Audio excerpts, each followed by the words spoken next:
Yo l'équipe, c'est Coupure, j'espère que vous allez tous très bien. On se retrouve aujourd'hui pour une toute nouvelle vidéo commentée sur le serveur Boon, le serveur monocompte. Match-up Eka contre Eka, niveau moyenne niveau 100. Alors on a un Eka en 12-4, on a un Eka en 10-6. On va voir un petit peu lequel va prendre l'avantage. On a un Eka qui a quand même environ 400 points de vie en plus que son adversaire. Maintenant l'autre a su prendre l'initiative, il invoque directement son chaton. Un petit odorat mais pas ouf, enfin ça lui fait gagner un PA, c'est déjà ça. Du coup, il se retrouve en 11-6 face à un Eka en 12-4. Alors, il a préféré privilégier les PA, peut-être pour éventuellement un peu plus de rocks, vu qu'il peut de toute façon utiliser ses bons du félin que pour pouvoir se déplacer. On va voir un petit peu comment ça va se passer. Il arrive à détacle le chaton, il invoque son chaton, lui, de son côté. Roulette coup critique, ça c'est déjà très bien pour lui. Il va éventuellement pouvoir faire 2 bluffs, ou un seul bluff. Non, à mon avis, c'est 2 bluffs. Voilà, il va pouvoir faire 2 bluffs, il va clean le chaton. Ça, c'est déjà une très bonne chose pour lui. Il vient de gagner quand même un très bel avantage. On va voir si le chaton là va roxer ou pas. Oula, une grosse claque déjà, 2 grosses claques. Le chaton qui a déjà quasi fait 200 dégâts à l'Eka Flip, sachant que de base, l'Eka Flip a déjà 600 points de vie en moins que son adversaire. C'était combien? Non, c'était 400 points de vie, pardon, en moins que son adversaire de base. Donc là, il se retrouve à 600 points de vie en moins. Et là, par contre, avec les 3 bluffs, ça ne suffit pas pour terminer le chaton. Le chaton qui va pouvoir rejouer un tour de plus, qui va pouvoir potentiellement, en fait, remettre 2 grosses claques. Et là, l'odorat, par contre, oh là là, un très bel odorat qui récupère plein de PM. Donc là, l'Eka Flip, du coup, qui est assez chanceux. De base, il a privilégié ses PA pour avoir beaucoup de PA, pas beaucoup de PM. L'odorat PM, donc là, il est vraiment très bien. Il est en 12-6 face à un Eka en 11-6. Donc ok, ça se rééquilibre un petit peu. Là, le chaton, oh là là là là là là, le chaton, la claque à 123. La deuxième claque, par contre, qui n'a rien fait, tant mieux. Pour l'Eka Flip Brakmarien, Eka Flop, ok d'accord, chouette non. Ça par contre, ça je trouve ça un peu stylé comme nom, vous voyez, c'est pas les noms un peu injurieux ou des trucs comme ça, c'est des noms assez stylés. Alors, on va voir un petit peu, ok, ça va tenter des bluffs. Il a quand même pas mal de points de vie à récupérer, il a 700 points de vie à rattraper. Et là il dit ça saoule, ouais je peux tout à fait comprendre, hein. C'est toujours un peu chiant, surtout quand les bluffs ne passent pas ou quoi que ce soit. Bon après voilà, c'est, oh là là, roulette force. Roulette force juste pour les cas, non, juste pour lui. Oh ah, lui s'en bat les couilles, hein. Roulette force ou pas, balestec. Qu'est-ce que c'est que ce Rox de... Ah. Il l'a fini. Il l'a fini, mais qu'est-ce que c'est que ce Rox de malade? Ok, bon voilà, il l'a terminé. Bon, combat de 2 minutes 30, je vais essayer de vous trouver un autre combat, hein, et je vous dis à tout de suite. On se retrouve pour le deuxième combat de la vidéo, combat Sacrieur contre Eniripsa, moyenne niveau, allez, 120-130. On va voir... Ah non, 120-130, j'avais pas vu Lenny qui était 142, donc du coup, ouais, le Sacrieur qui a quand même pas mal de points de vie en moins que l'Eniripsa, mais par contre qui a un énorme grade avec un énorme bouclier. Ok, l'Eniripsa qui arrive à détacler directement le Sacrieur, et là c'est ce que j'allais dire, on va voir un combat qui sera peut-être beaucoup moins speed que le combat juste avant, donc installez-vous bien, mettez-vous tranquillement devant votre écran. On va passer un bon petit moment ensemble, à mon avis. Et là, on a l'Eniripsa qui reste en ligne par rapport au Sacrieur. Donc le Sacri qui va devoir juste taper une attirance. Le Sacri qui est de base en 15 PA, de base. Hein. Donc voilà. Je pense qu'il était en 15-7 et qu'il a perdu 2 PM. Donc du coup, le Sacrieur qui est full opti. Complètement opti. Bon, une opti niveau 120. Hein, donc voilà, c'est pas non plus une opti de ouf. Mais je pense que sur Monocompte, ça reste quand même une opti de malade. Ok. Un mot de prévention. Justement, on va voir un petit peu les boosts du Sacrieur qui commencent un petit peu à être boostés, mais voilà, juste avec des pieds du Sacrieur, pour enlever... voilà, exactement, pour faire ce genre de move, en fait, tout simplement, pour enlever la... Attendez, parce que je dois un peu me focus, parce que je comprends pas pourquoi il a sacrifié. Ok, bon, on va remettre toutes les frites dans le même sachet, les gars. Voilà. Le Sacrieur qui tient l'Eniripsa à son corps à corps avec des pieds du Sacrieur, forcément. Voilà, l'Eniripsa qui vient de se faire tacler encore une fois, qui a perdu 5 PM et 5 PA, donc c'est assez insane. Le Sacrieur qui, de base, est un putain de sac à points de vie, donc, au niveau, rien qu'avec son bouclier, il avait déjà 3000 points de vie au début de combat. Et en fait, l'Eniripsa qui a décidé, donc, s'il a décidé de la jouer comme ça, les gars, on est parti jusque demain, hein, donc c'est magnifique. L'Eniripsa qui décide de la jouer mode frayeur contre le Sacrieur, donc pour éviter de le booster, et lui faire, voilà, 14 dégâts par mode frayeur, c'est magnifique.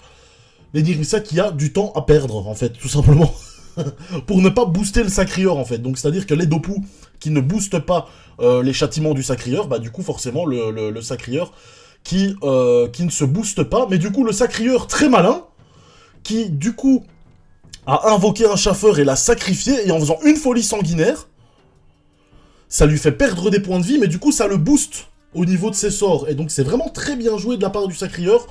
Et en plus de ça, bah, ça permet vraiment de bloquer l'Eniripsa dans les deux sens, qu'il soit à la place du chaffeur ou à sa place. L'Eniripsa est complètement bloqué, donc c'est vraiment bien joué de la part du sacrieur. Regardez, l'Eniripsa qui continue, il est entêté à faire des mots de frayeur, alors ok. C'est sûr et certain que c'est un combat qui va durer très longtemps, mais à partir du moment où je vois pas trop comment est-ce que Lenny va pouvoir gérer à partir du moment où le Sacri aura sa punition. Alors là, il va commencer à taper, mais le sacrieur sera déjà vraiment bien boosté. Regardez, qui booste vraiment bien, qui booste vraiment bien ses châtiments. Une folie sanguinaire. Donc c'est vraiment bien joué de la part du Sacri. Franchement, là, les gars, c'est un combat, on voit qu'il maîtrise bien sa classe, ça fait vraiment plaisir. Après, il a quand même un gros avantage par rapport à l'Eniripsa, même si Lenny a l'avantage du level et des panneaux, entre guillemets, des boosts panoplie. Mais bon, les boosts d'une panoplie, par exemple, si le Sacri est en panneau niveau 120 et que Lenny est en panneau Melou ou Shenmue, et si le Sacri est full exo, t'as beau avoir une panneau Shenmue qui est pas exo, ce sera la panneau exo qui va de toute façon faire avoir l'avantage, en fait, tout simplement. Là, le Sacri qui spam les pieds du sacrieur, qui fait quand même quelques dégâts, 152, allez, environ entre 120 et 150 dégâts par pied du sacrieur, c'est pas dégueu, et l'Eniripsa qui continue ses mots de frayeur, il lâche pas l'affaire, il lâche pas le steak, alors je sais pas trop qu'est-ce que Lenny peut faire, en vrai. À ce niveau-là, éventuellement faire des mots de frayeur si t'as vraiment le temps, et encore, c'est même pas sûr que tu gagnes. Parce que si encore t'es prêt à jouer un combat de 2 heures, mais que t'es sûr de gagner, ok, joue-le ton combat de 2 heures si t'as du temps à perdre. Moi perso, c'est un truc que je supporte pas. Je préfère perdre, mais que ça prenne 15-20 minutes maximum, plutôt que d'être sûr de gagner, mais faire un combat de 45 minutes, moi c'est un peu chiant. Et là, le sacrieur qui commence un petit peu à taper, ça fait vraiment plaisir de voir ça. Et le sacri qui gère bien sa classe, mais qui perd des points de vie mine de rien, et il récupère pas de points de vie. C'est ça qui est surtout délicat. Après, tant qu'il est au-dessus de ses 50% de points de vie, le sacrieur, très sincèrement, il s'en cogne de perdre des points de vie. Ok, et là, il invoque une Kawa. Du coup, on voit plus rien au combat, les gars. Donc là, c'est pas moi qui décide. On voit plus rien du tout au combat. Alors Lenny qui a en effet le mot d'épine, le mot de prêve, pour pouvoir tout simplement tanker un petit peu plus les sorts du sacrieur, mais voilà, le mot de frayeur, quoi. Il fait même pas 100 dégâts par tour. Donc c'est assez délicat. Bon, on a le sacri on est déjà T10. Le sacri qui tape avec ses pieds du sacrieur, mais ça tape pas très fort, forcément, vu que Lenny est sous mot de prêve. Là, le sacri qui commence à être bien boosté. Oh, regardez, il commence... Allez, c'est pas boosté de ouf, parce que forcément, tu sais pas être boosté de ouf quand t'as un Lenny qui la joue Dopu, en fait, tout simplement. Mais du coup, je me souviens à l'époque de Dofus 2, il y avait énormément d'Eniripsa qui la jouaient de cette façon-là, avec qu'on contre un sacri, et surtout quand la mode des Dopu et des trophées, etc., ont commencé à arriver petit à petit sur le jeu. Pas mal d'Eniripsa, des Yop également, mais bon, des Yop, je veux dire, c'est encore un peu plus viable, parce qu'il y a vraiment moyen de faire pas mal de dégâts avec des intimidations, que là, l'Eniripsa... Voilà, à part même pas 30 dégâts maximum sur un mot de frayeur, il peut pas faire grand chose, quoi. Il tape même pas du 100 par tour, quoi. C'est vraiment délicat, là, le sacri qui se rechâtie, il a que ça à faire de toute façon, il perd pas énormément de points de vie. L'Eniripsa, de toute façon, qui a toujours son mode recon, donc là, on est toujours, entre guillemets, dans le premier combat, comme j'ai l'habitude de le dire, c'est-à-dire que c'est vraiment le premier combat contre l'Eniripsa, c'est le combat où l'Eniripsa n'a pas encore utilisé son mode recon. Une fois qu'il aura utilisé son mode reconstitution, du coup, après, ce sera le deuxième combat, en fait, tout simplement. Et ce sera le combat là où le sacrieur... Ok, sacrieur qui commence à mettre sa punition, il a mis un coup de corps à corps, si j'ai bien vu, mais avec cette carotte à la con, c'est pas toujours évident. Mais il a mis... ok, il n'y a plus de KO, donc ça c'est déjà une bonne chose, on va pouvoir voir un petit peu mieux. Ok, l'Eniripsa, le mode reconstitution qui est sorti, 1400 points de vie, donc ça c'est vraiment bien pour lui. Et il continue ses mots de frayeur, il lâche pas le steak, mais voilà, là, le sacrieur qui a déjà claqué une punition, il est aux alentours des 50% de ses points de vie. Là, Lenny qui a plus son mot de prêve, il se prend des full dégâts. Donc là, Lenny, il a intérêt à roxer, parce que sinon, il va se faire déchirer par le sacrieur avec une autre punition, qui elle, du coup, sera... Ok, il a un mot de prêve, c'est déjà bien. Et là, il tente des coups de corps à corps, enfin... Parce qu'il faut que le Sacrieur, en fait, descende au niveau des points de vie. Mais bon, l'Eniripsa qui tape pas très très fort, hein, encore à corps, on voit ça. Et le Sacri qui s'est mis sous châtiment Vitales, donc il a tout à fait raison. La punition qui tape, mais pas très fort, forcément, vu qu'on a l'Eniripsa sous mode prêve. Après le Sacri qui arrive à invoquer une Kawotte hors de portée de l'Eniripsa, donc l'Eniripsa qui ne peut même pas essayer de taper la Kawotte pour éventuellement empêcher le Sacrieur de se régène. L'Eniripsa par contre qui lâche son Lapino. Le Lapino qui va voilà, soigner du 50, bon c'est pas un truc de ouf, vu qu'en plus le PM du Lapino, bah, l'Eniripsa il peut aller nulle part avec ce PM, donc au final on s'en branle un petit peu. Et là le Sacri qui commence un petit peu à être bien boosté, bien énervé, et qui va pouvoir à mon avis déchirer l'Eniripsa le tour d'après avec sa punition et terminer peut-être le combat. On va voir, peut-être que le combat va pas durer 45 minutes et qu'il va se terminer maintenant. Bon en soi on est déjà quand même tour 16, c'est peut-être temps que ça se termine. Et là le Sacri ouais, qui est quand même pas mal boosté. Donc je pense que là on va là le Sacri avec sa punition il va commencer à faire très très mal. La punition voilà 640 et les coups de corps à corps. Encore un coup de corps à corps, ça ne passe pas malheureusement, c'est dommage, ça aurait pu éventuellement passer en crit. Bon, en soi je pense que le tour d'après le Sacrieur va terminer l'Eniripsa, 102 points de vie. Et le Sacri qui dit déjà le GG, l'Eniripsa, bah voilà, il maîtrise des marteaux, il tente des coups de corps à corps, hein, le marteau de la gamine Zot, mais ça ne passe pas. Enfin, ça fait quasi rien comme dégâts. En soi, le Sacrieur a un énorme bouclier aussi. Hein. C'est ce que je disais en début de combat, et là, le Sacrieur qui va pouvoir terminer l'Eni. Donc, franchement, on a un Sacri qui a bien maîtrisé sa classe face à un Eniripsa. Oh, j'ai cru que c'était un échec critique au corps à corps. Et l'Eniripsa, par contre, très coriace, qui voulait pas lâcher le steak avec ses mots d'épine. Ses mots de frayeur, pardon. Et le Sacrieur qui a bien pallié à ça en invoquant et en sacrifiant avec ses folies sanguinaires pour se booster, en fait, tout simplement, et pour pouvoir taper, donc voilà. Je vais une fois regarder pour un autre combat, tout simplement, et je vous dis à tout de suite. On se retrouve pour le troisième combat de la vidéo, combat Eka contre SRAM. Alors, combat quand même assez difficile pour le SRAM. Ok, l'Eka qui tente directement des récopes.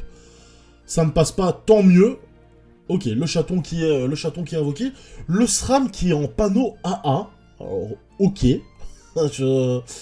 C'est pas une panneau qu'on voit souvent en PVP en vrai, c'est plus une panneau PVM. Maintenant voilà, le SRAM qui risque de mettre de grosses patates à l'attaque mortelle parce que c'est quand même une panneau qui donne pas mal de stats en force, hein, en chance. Mais bon là le SRAM sur Dofus Retro, la chance, il s'en tamponne un petit peu, à moins qu'il aille drop. S'il peut aller dropper éventuellement, avoir un peu plus de prospection, sachant que c'est une panneau qui donne pas mal de prospection également, il me semble, mais bon, ça c'est encore à vérifier.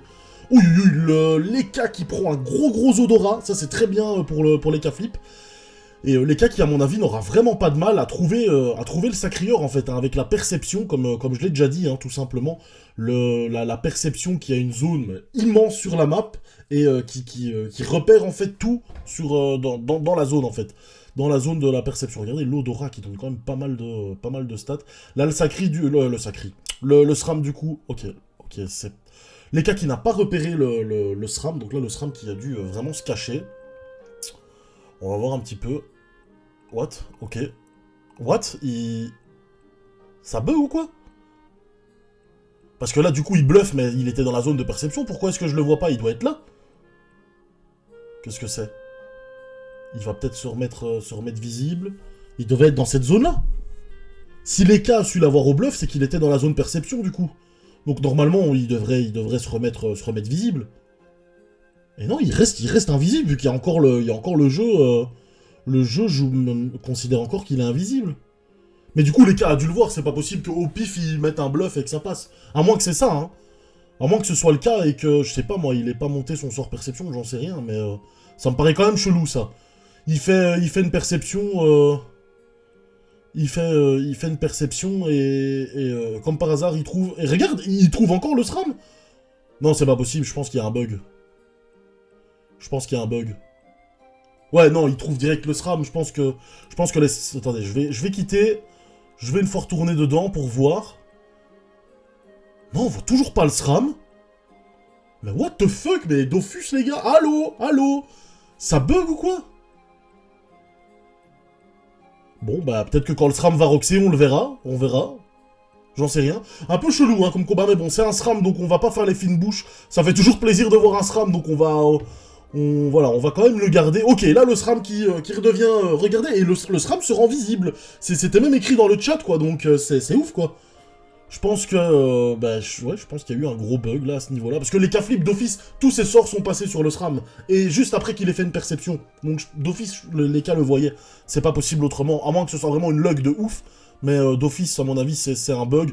Peut-être que s'il y a des joueurs SRAM dans les commentaires qui me disent « Ouais, non, ça arrive, vous, en spectateur, vous voyez pas, mais l'adversaire, il me repère. » Ok, bah là, le SRAM, par contre, malheureusement, bah, il s'est fait un peu poutrer, hein, mine de rien, le pauvre en soi. Bon, là, maintenant, en plus, il a que 4 PM, donc il va pas savoir faire grand-chose. Éventuellement, des sournoiseries, mais il va pas savoir terminer les K-flips. Les cas qui est même pas sous chance ou quoi que ce soit, donc le SRAM qui peut même pas faire un tour, voilà. Un tour x2. Non, là malheureusement, 3 sournoiseries. Les K-flip qui a 163 dégâts à faire. Un EK top cage, hein, un EK un peu plus axé feu. Qui est vrai, qui gère vraiment bien son combat. Il a mis quelques bluffs assez sympas, mais je vois qu'il avait une cape axée Intel, et donc du coup qui tape quand même pas mal au top cage, c'est vraiment bien. Donc voilà, bah écoutez, je vais une fois regarder puisque les combats sont assez courts, mis à part le combat contre le Sacrieur et Lenny Ripsa, donc je vais vous trouver quand même un dernier combat et je vous dis à tout de suite. On se retrouve pour le dernier combat, le combat avec les K-flip du combat juste avant, contre un Sacrieur, mais là le Sacri il a pas l'air de vendre des gaufres, hein, très sincèrement. Il a l'air tellement vénère avec son bouclier du clown il me semble, mais il a l'air tellement vénère, il a clairement raison hein, d'utiliser ce bouclier.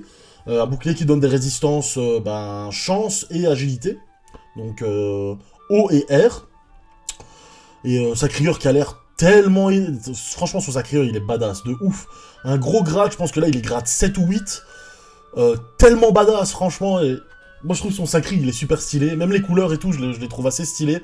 En plus, avec les objets le vont bien. Le fait que ce soit un Sacrieur femelle, je trouve que c'est vraiment stylé. Les Sacris femelles qui sont d'office plus stylés, je trouve que les Sacris mâles. Mais bon, ça après, voilà, ça reste encore une préférence personnelle.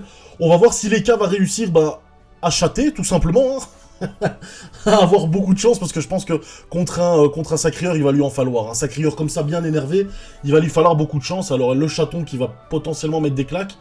Ouais, encore une, non, malheureusement, ça ne claque pas. ça ne roxe pas. Et là, le Sacri qui va commencer. Ok, des petites absorptions, mais pour l'instant, voilà, il n'a pas besoin...